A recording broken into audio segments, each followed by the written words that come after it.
احادیث مبارکہ میں حضور نبی کریم صلی اللہ علیہ وسلم کے بے شمار تذکرے موجود ہیں۔ آپ صلی اللہ علیہ وسلم کے متعلق آتا ہے کہ جب آپ کی پیدائش ہوئی تو عبد المطلب بیت اللہ شریف کا پردہ پکڑ کے اللہ تبارک و تعالی سے دعائیں مانگ رہے ہیں کہ اے رب العالمین، میرا بیٹا عبداللہ آپ نے لے لیا ہے تو اب اس کی نشانی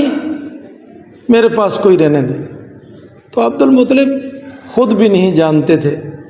کہ کون کعبہ قوسین آ رہا ہے، کون سراج منیر آ رہا ہے، کون مبشر و نذیر آ رہا ہے۔ یعنی ایک ایسی ہستی آ رہی ہے کہ جس کا پسینے کا قطرہ ساتوں زمین اور آسمانوں سے قیمتی قرار دیا گیا۔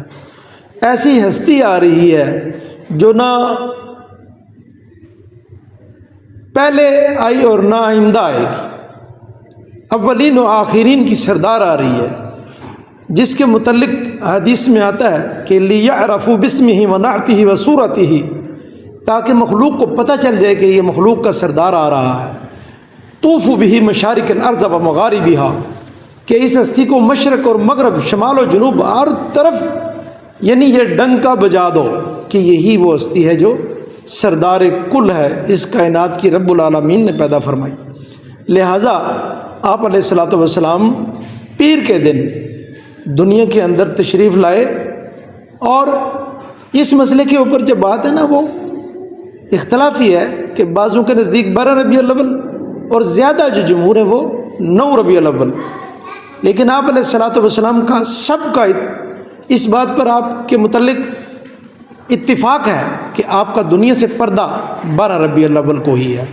اس لیے بہت محتاط رہیے گا کہ ایسا نہ ہو آپ کے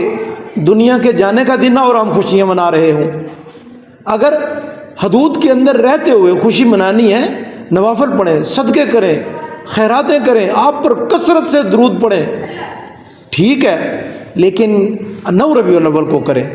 12 ربیع الاول کو تو یقینی طور پر وفات ہے، 12 وفات، تو اس دن ہم محتاط رہیں، کیونکہ نبی صلی اللہ علیہ وسلم کی خوشی تو ہر مخلوق کو ہے، تو انسان تو پھر سب مخلوقوں سے اعلیٰ ہے۔ لہٰذا یہ ممکن نہیں کہ کسی انسان کو خوشی نہ ہو، وہ شیطان ہے جس کو خوشی نہ ہو، لیکن حدود کے اندر رہتے ہوئے اللہ تعالی ہمیں آپ صلی اللہ علیہ وسلم کی مبارک جو اسوہ حسنہ ہے اس پر عمل کرنے کی توفیق عطا فرمائے۔